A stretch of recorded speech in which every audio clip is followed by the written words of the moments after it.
One thing I didn't ask about earlier is when we were talking about like the UI and how information is displayed. Like when you have a card that's fairly simple, like I don't know, what's like your basic attack card called? You say leap, leap. Like with a card like that, it's like you bonk the enemy, it does a number of damage. Like that's easy to explain. But when you have the more complex mechanics, like melt, for example, how are you planning to display what mechanics like that do to the player?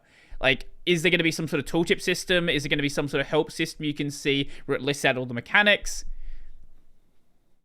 Yeah. So for that one, we have a tooltip system in the game at the moment. So anytime, some kind of effect like that is being applied to the enemy, if that effect is on top of them, you'll be able to see it like and hover over that like little status icon and get the thing in the very kind of classic thing for the genre. Mm. Um, Hopefully we can get like some more like nice visual indicators in there as well so that you can really see, okay, this has happened, and like a plus melt kind of pops up as it's happening, and just Right. give people a bunch of things to be like, okay, something has happened and this is the change and this is a name associated with it and this is an icon, and they Mm. can see that very clearly. And that's a very tactile way of people being able to learn the game by playing rather than necessarily by reading. But then in addition, on the cards, you've got those big long like kind of descriptions potentially, and Mm. being able to kind of like have like the melt keyword there highlighted, and then a tooltip that pops out that can describe melt over the side if you do want to go read through. Mm.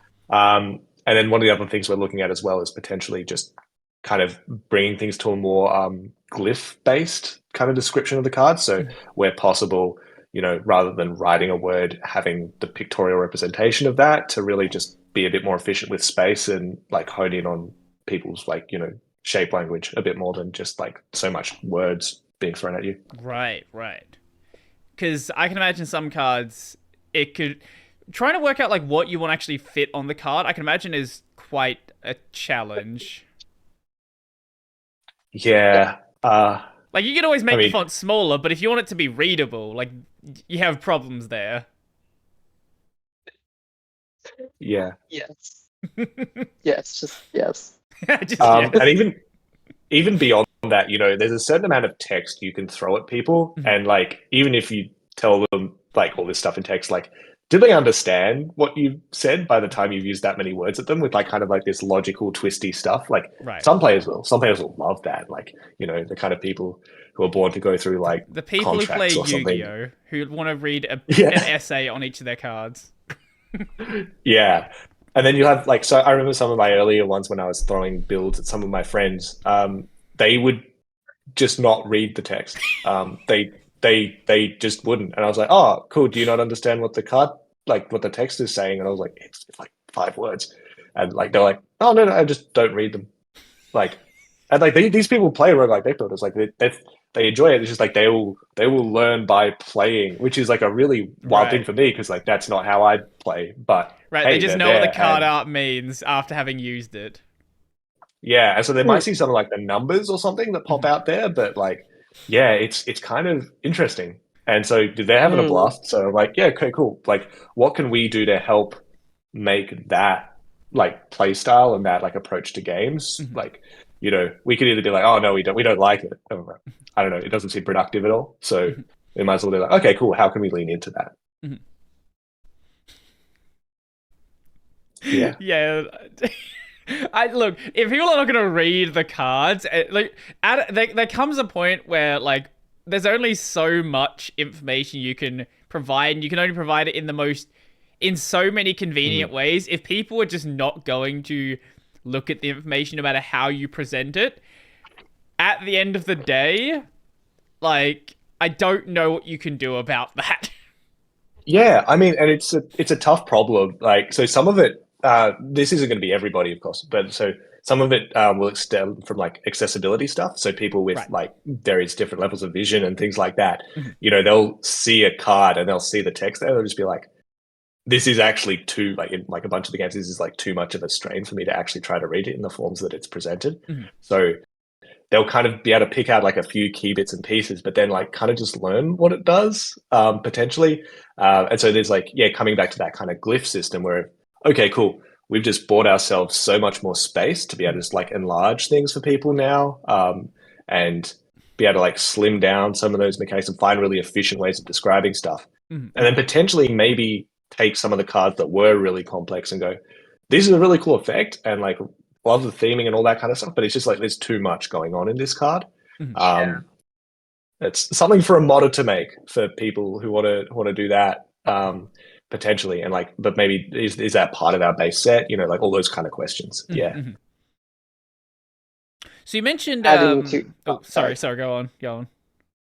Just adding to the glyphs, also color coding things as friendly as possible. So if it's a defensive effect, we probably try to use blue text. If it does damage, red text, just to make the correlations and links between them a little bit easier. Because even if they're not reading, they may be looking and taking in color, and that's just another layer that we can do to help those, I guess, people that are playing games like that to make those connections. Yeah, so being able to like not rely necessarily on silhouettes, but also not rely on colors, like having both at all points in time. So we can. So you mentioned accessibility in there. Are you guys having any thoughts about like how you're going to approach that problem? Because obviously that's like a big area, and there's so many different kinds of accessibility that you could look into adopting, and then there's like the time constraint and the money constraint. Like what are you guys at least considering for that? That's a very broad question because there's a lot of different parts to it. Because there's a lot of different ways of having accessibility problems. At least from speaking on our team broadly, there's a lot of different things that people on our team deal with and process information very differently. Like I myself, when I said that I had eye problems, I developed cataracts a while back. So I very much don't like things with too much detail. And I like to kind of gloss over my words as much as possible just to kind of get things going. I use color, I use different phrasing to sort of build a pattern so people do understand. So we talked about glyphs, we've talked about color. We're trying to make our UI kind of expandable and almost modular in some aspects for us behind the scenes. We're trying to make our text very large as best we can without making it too big. And we're keeping a lot of the UI very simple and also very similar styling so that it becomes clear that this is a UI element versus a visual element, a story, like a aesthetics element. There's some other parts that are like harder to necessarily do, like in terms of all the dev work that goes into a lot of these. So, for example, stuff like text to speech is one of those things that would be like, oh, cool, that'd be amazing if we could build in support for that. But then, like the actual way you go about doing that, there's like a couple of different options that are all bubbling around in my head, and I wouldn't want to commit to any one of them. But the main thing is just like looking at where that fits into our workload production. It's unfortunate that probably comes at this point in time, like in the kind of like post-release phase of things, which is really unfortunate. I'm not like, I wanted to be there on like day dot, but you know, just like the way it's like lining up, it probably looks like that would be something I get to be like, okay, cool. Now I get to work on, see if there's something I can do to address that for this community, and hopefully at least bring that support there for people who wouldn't otherwise have access at all. So like features like that, yeah, it kind of spirals out from there, you know, and some people have things that they can already use to assist themselves, so like magnifiers for different bits of the screen and things like that. And like, you know, potentially looking at like doing filters for different like color patterns where people have particular color blindness, things like that.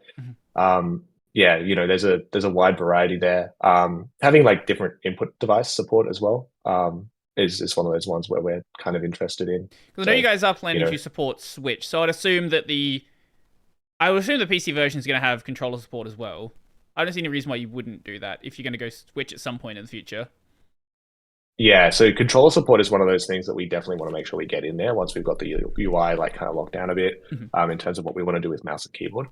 We've been like kind of iterating with it in mind all the way through. The primary one for PC is kind of, yeah, definitely looking at the mouse and keyboard, particularly mouse driven.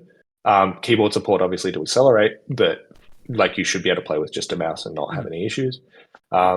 And then hopefully that's one of those ones where like once you start targeting those little bits and pieces, there are some of the third party like providers that will provide things for whoever has whatever kind of accessibility needs. Those devices will work with those kind of frameworks. Right. Actually, I saw, what was it?